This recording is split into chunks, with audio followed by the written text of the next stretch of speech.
The United States men's national team has somehow crashed out of the Copa America despite being in a group with Bolivia and Panama. But honestly, this is something that we should have seen coming. Let's talk about it. The downfall of this US program all started with the rehiring of Gregg Berhalter. For some reason, if y'all were sleeping under a rock and didn't know this, Gregg Berhalter's contract with the USMNT expired after the 2022 World Cup, where the United States achieved the bare minimum of qualifying out of a group that they 100% should have regardless, even though they really cut it close in the last game against Iran, and then got destroyed by the Netherlands in the round of 16, and deservedly so. Anyways, at this moment in time, there was a feeling around the USMNT program and the fan base that the federation was gonna look for a new coach heading into the 2026 World Cup. Someone that could potentially be seen as an upgrade to Gregg Berhalter, which shouldn't be hard because Gregg is unbelievably mid, and that's a compliment. And this belief in getting a new coach only heightened when the entire drama surrounding Gio Reyna, his family, and Gregg's family occurred. And when that happened, everybody thought that there was no way US Soccer was gonna ignore everything regarding Gregg Berhalter's past and rehire him, especially because the US Federation hired a group called Sportsology to use data to find the most optimal coach and sporting director that fit the USMNT system the best. And it was taking them more than 6 months to do so. And at that time, it felt like the US Soccer program was doing everything to find the next best coach. But then, in the middle of the United States dominating Mexico 3-0 in the Nations League Semi-Final in June 2023, the news broke out that the Federation decided that after everything, they would rehire the mediocre Gregg Berhalter. It's crazy because the best football I've seen the US play in the past 5 years was when BJ Callahan, the assistant coach who just recently left to manage Nashville SC, was taking charge, but that's besides the point. From there, we should have known that the US Soccer program was really stupid or extremely corrupt, which honestly was kind of obvious from the first hiring of Gregg Berhalter back in 2019. And we should have known that with this hiring, we weren't going to progress much as a footballing nation. So why exactly was Gregg Berhalter rehired? Well, to play devil's advocate, although he did make some questionable decisions, like bringing Shaq Moore to the World Cup, Berhalter's first tenure as USMNT coach from 2019 to 2022 was an overall success, with him playing a part in securing top dual nationals like Serginho Dest, Malik Tillman, Ricardo Pepi, Yunus Musa, laying the groundwork for Folarin Balogun, etc. And he also helped us qualify for the 2022 World Cup, even though he did the bare minimum once again and only got us through on goal difference. Not only that, he created his so-called brotherhood around the team, and all the players really liked him and vouched for him to come back, which is probably why he got the job back in the first place. But regardless, it was a success, quote unquote. Here's the problem though. Gregg Berhalter's second cycle so far has not progressed the team at all. And in fact, I would say that we've regressed as a national team. Since the very first minute Gregg Berhalter officially took over the team again, we've looked mid. His first games back in charge were up against Uzbekistan and Oman in the September international window. And with all due respect to these two nations, these games were never going to be a test for the US men's national team. And honestly, the federation probably scheduled these games to make Gregg Berhalter look good. And it kind of worked if you were a casual, because against Uzbekistan, we beat them 3-0. But the game with context happened to be much more difficult than it should have been. In fact, it was only 1-0, with Uzbekistan getting some great chances in the second half that they could have easily tied the game from. But during injury time, Ricardo Pepi sealed the deal with his goal, and Pulisic got a penalty to soften up the score a bit 3-0. Then against Oman, we beat them 4-0 pretty convincingly, I can't lie. But still, the US should be walking over teams like these. I don't care if I'm sounding arrogant right now. It's the truth and it's how I feel. Then the next month, Gregg Berhalter finally had a pretty good test to play a good national team and get a result, because we were faced up against Germany. Now keep in mind, this isn't the Germany that's had an overall successful 2024 Euro campaign. No, this Germany side was piss poor. This was a Germany team that lost 2-0 to Colombia at home, lost to Japan 4-1 at home, lost to Turkey at home 3-2, lost to Austria 2-0, lost to Poland 1-0, and drew with Mexico 2-2. This was a perfect opportunity for Gregg Berhalter to beat a team that was in the top 20 FIFA rankings not named Mexico, something Gregg Berhalter has consistently failed to achieve during his tenure as USMNT coach. And don't you dare bring up the 3-0 win to Morocco. That Moroccan side was totally different to the side that went to the 2022 World Cup semi-finals. But nope, even though Germany were in some terrible form, and even the fact that we went 1-0 up in the match, we still somehow lost 3-1. Gregg Berhalter, man, the gift that keeps on giving. Actually, more like the curse that keeps on giving. And then we did beat Ghana 4-0 in the same window, but if you provide some context, this isn't the Ghanaian team that hunted us back at the 2010 World Cup. This Ghana side was dreadful, with them failing miserably at AFCON, and them not being in the top spot in their World Cup qualification group, with them currently being second place behind Comoros. Then in the next international window, we had to play Trinidad and Tobago twice to qualify for the Nations League Semi-Finals, and also make the Copa America as well, which is a tournament that we're going to get to, because I have a lot to say about that. But back to the Trinidad game, we beat them 3-0 at home, but it took us 82 whole minutes to score against a 10-man Trinidad and Tobago side, and we only scored 3 goals because Ricardo Pepi opened up the floodgates for Aronson to score, and then Gio Reyna to score as well. Not only that, Serginho Dest lost his cool in the away leg when we were 1-0 up, and got sent off. And as Gregg would prove on later on, we'll get to it, he has no idea what to do when his team is down to 10 men. And then we somehow lost to Trinidad and Tobago 2-1 away from home. Gregg can never win away from home, man. I don't care that we went down to 10 men. We should still be beating Trinidad and Tobago, bruh. Now in 2022, 2024, the USMNT regressing only becomes clear. We will see this during Camp Cupcake in January, where our MLS boys lost to Slovenia C team 1-0 at home. Bro, how is that possible? Then in the Nations League Semi-Final, sure, if we look at the overall picture, it looks like we pulled off a very convincing win against Jamaica, beating them 3-1. But it was the exact opposite of that. We were struggling hard, especially playing down 1-0 from the first minute. We couldn't score a single goal for the life of us. In fact, it took us until the 90+6 minute to pull something off, and it was thanks to an own goal. It wasn't even because one of our players did anything special. Then of course, the US's supreme talent compared to Jamaica bails out this team in extra time, thanks to a brace from Haji Wright, who had an amazing season with Coventry, and Giorena, the same guy Greg thought it was a wise idea to bench for the majority of the 2022 World Cup. Unbelievable, man. And then he starts to act like he's a day one Giorena supporter, with him saying this. Yeah, I think I heard somewhere, read somewhere, why did Gio get called into camp? Did you guys hear any of that? Well, I think he showed why he got called in camp. That's a crazy switch up, I can't lie. And then in the final, we dogged on Mexico for like the 100th time in the past 5 years, beating them 2-0. But honestly, bruh, this Mexico team is so sorry. Beating them shouldn't be anything we're bragging about anymore. They're literally having their worst period in history, and beating them just papers over the cracks that Berhalter is a fraud.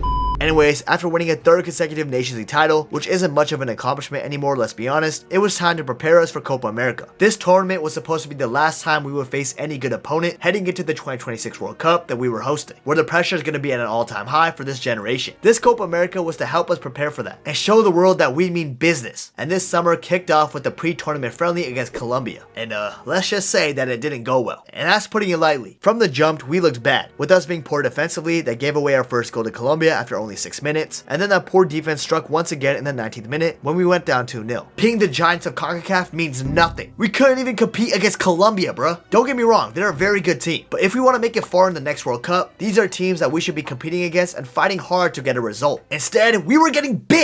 Then in the 58th minute, Timothy Weah brings back a goal, and this goal was the most non-Berhalter thing I've ever seen, because we were playing through the middle instead of spamming 50 crosses in a single game. But then the US just started playing terribly. We left a man wide open in the box for Colombia's third goal. Timothy Weah thought he could skill his way from the back and instead gave the ball away for Colombia's fourth, and then a bad giveaway pass for Colombia's fifth goal. Bro, in a match right before the Copa America, we gave up 5 goals and lost 5-1 in a single match. You've got to be kidding me, bro. This was just a glaring red flag that something was wrong and we needed a change. And you can't sack players that are playing for your country, but you can sack the manager. But of course, USSF, the federation, kept on thinking that Greg was the man. I knew he was not the man for the job the minute he started placing all the blame on the players in the post-match conference. Like, bro, it's your team. You have responsibility too. Maybe not for the last 3 goals, but for everything else. And the fact that we played like ass, it's your fault too. To be fair though, we did kind of bounce back against Brazil and somehow played pretty damn good and drew them 1-1. But bro, this Brazil team might be the worst one ever. They're literally 6th in CONMEBOL World Cup qualifying. But regardless, the benefit of the doubt was given to Berhalter and his team. And here we go to Copa America. Oh god. Now the first game was against Bolivia, arguably the weakest team in CONMEBOL and that Copa America. And we only came away with a 2-0 victory. And that was because of a masterclass Pulisic goal from a set piece, and then an amazing Balkan finish with his weak foot with an opportunity that he created himself. Besides that, nothing happened. In fact, we should have won this game 5-0, but we kept on missing great opportunities to run up the score, especially in a group where goal difference would undoubtedly matter. And to be honest with y'all, I was pretty hyped with the win, but also pretty disappointed at the same time, because a few years ago, we beat Bolivia 3-0 in a friendly with the way worse team. But now, when Bolivia has regressed, and the USMNT has gone on paper, we can only manage to score 2 goals against them. I should have known from this moment that something was going to go wrong. And in the very next game, you bet that it did. In the game against Panama, who by the way, we're familiar with and have beaten all the time at home, everything went south. It didn't start that way though, because McKennie got a goal from a set piece, and I thought we were going to run up the score against Panama, but it was rightfully called offsides, and from here, it did not look good. Out of nowhere, Timothy Weah gets provoked by a Panama defender, who had the right to do that by the way. There's nothing wrong in trying to bait the opposition player to get them to do something stupid, and Weah fell right into that trap and did something dumb by pretty much punching the guy in the head and getting himself sent off, putting the team in jeopardy. Remember, winning or drawing this game would pretty much guarantee us through to the next round, but with 10 men with like 70 minutes to go, thanks to an incredibly selfish and stupid moment from Weah, it wasn't looking good. But thank goodness for Folarin Balogun, one of our only good players at this tournament, who scored an absolute screamer with his weak foot to give us a 1-0 lead that I thought we were going to keep. But no, around 4 minutes later, the midfield was completely left wide open thanks to no aggression from the American players and Berhalter's tactics, and Panama ran right through that and got themselves a crucial goal back into the game. But besides that, throughout the first half, I would still say that the US looked better and had the better chances, even when we were down to 10 men. But guess what Berhalter decided to do in the second half? Yeah, after not experimenting with the back 5 in any friendly that we've ever played, he thought the right thing to do was to bunker with 5 in the back. Ridiculous. Are you serious? This only brought Panama back into the game and had them attacking more than we should have allowed them to, and they eventually scored in the 83rd minute to win the game 2-1. This This meant that due to Weah's terrible mistake and Berhalter's inept tactics and stupidity, we would basically have to beat Uruguay if we wanted to make the knockout rounds in the tournament that we were hosting. The only other way for us to go through without winning was for Bolivia to get a result, but nobody in their right mind would have any belief that Bolivia could get a result against Panama, right?